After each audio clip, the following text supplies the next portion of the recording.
Hello guys. Gagawa ko pala ng lumpia. Beef lumpia. Yan.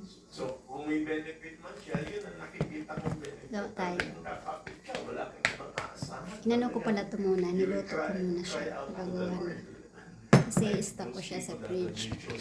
Kasi pag hindi mo siya niluto, ano siya, aasim. Pag hilaw yung karne. Kailangan luto siya. Pag naka-stock siya sa rep, kailangan luto siya talaga. Ganito ako maglumpia. Panahon at sitwasyon na hindi inaasahan. Gawa na tayo. Ito sa mga naririnig ko, bukod kay Brother Jim, yung mga tinawag, nagkaroon tayo ng Ganito pala yung anong ko. biyaya na ma-meet Yan. yung ilan. Para pantay-pantay Isa yung ng kwento, lahat sila dami nasa ng- peak ng kanilang karera, dami ng kung ano yung niya, buhay nila. And then, karne. namamalayan na lang nila yung sarili nila na bibitawan Aray sobra, aray to kulang. follow the Lord. Yun talaga yung nabanggit ni Brother Jim, yung word na disyerto. Alam niya, disyerto. Pag sinabi kong disyerto ng buhay, kayo po bilang... Ayoko kasi pag naka-stack sa rep, nadirhiya, luto. So ano po Kasi aasim. teksto ng Biblia? Lalo pag umabot siya ng isang linggo, kailangan luto ko siya yung karne. Walang tubig. Ganun yung sikreto ko. Yun ang primary. Scarcity.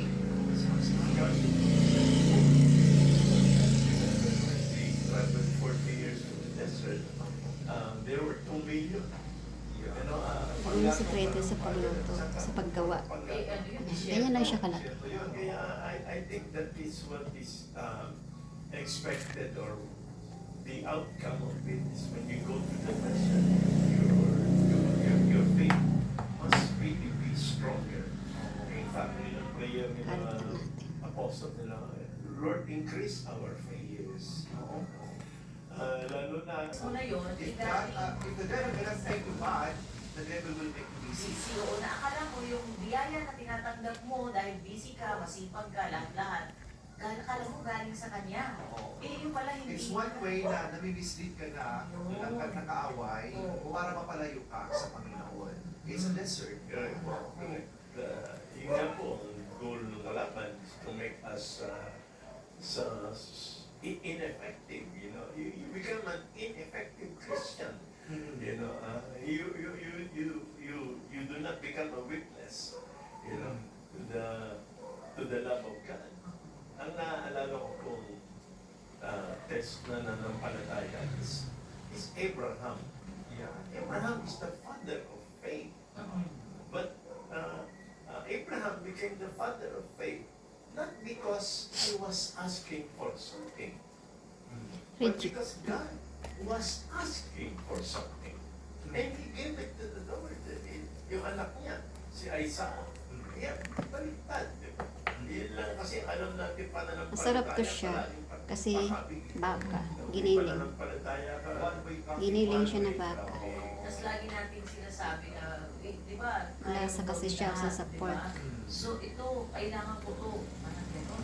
Pero we never ask, we fail to ask most of the time, ano yung kailangan mo sa akin? Okay? Naku, ang ganda ng usapan, pero si Brother Jim, dito yung trabaho ko. Kailangan, commercial ka. hindi siya, Kailangan po kayo dahil umiinit pa lang hindi po. siya basa.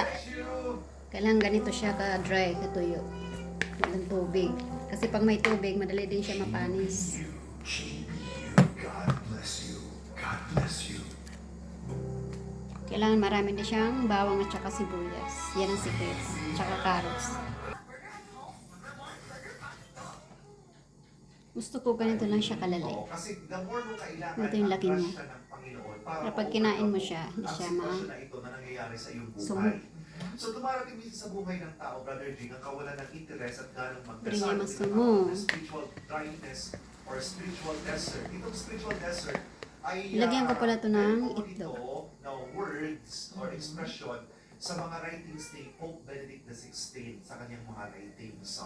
So, paano natin kaya ito malalagpasan or mapapawi ang tinatawag na dryness sa ating spiritual na buhay? Father, I think you Sa wakas, after 1 month, At tapos din aking paggawa ng lumpia. Deep lumpia. Sa Barangay Pinugay, para 1,500 units ang matatagpuan dito. Pero mismo housing units Tapos na paggawa ng lumpia. Ating alaga. Miming! walang maayos na Ming! palikuran. Ma! Napasaway. Din akong usaluwat kay may arthritis na ipaw-paw. Ika-ika. Maglakad. Bye muna. Thank you. Bukas ko pa matitikman to. Bye.